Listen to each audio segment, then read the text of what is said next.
অফিসে ছিল মাতা পুজো, তাই আজকে আমাদেরকে ইনভিটেশন দিয়ে গিয়েছিল আমাদের যে ক্যান্টিনে দুটো দাদা আছে ওরা।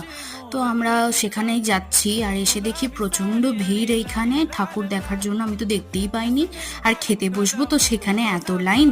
তো সাইডে আবার একটুখানি যে দাদা আমাদেরকে ইনভাইট করেছিল ও আমাদেরকে একটু ব্যবস্থা করে দিল। তো তারপরে একটুখানি ভাত আর একটু তরকারি, আর তারপরে একটু ডাল এসেছিল, সব ভালো করে মেখে তাড়াতাড়ি করে খেয়েছি। আর এত গরম লাগছে এখানে বসে কি বলবো। তারপর লাস্ট পাতে একটুখানি পায়েস খেয়ে তারপরে যাচ্ছি এখন অফিসের দিকে।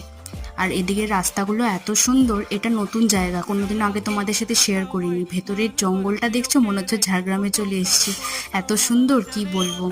আর এই দিকটা হচ্ছে আমাদের যারা স্টাফ তাদের কোয়ার্টার, এখন কেউ থাকে না, পুরো ফাঁকা পড়ে আছে। এত সুন্দর বাড়িও কি সুন্দর দেখতে হয়, তাই না? চলো এবার যাচ্ছি অফিসে, গিয়ে কিছু কাজ করব। আজকের মতন এখানেই টাটা, দেখা হচ্ছে আবার।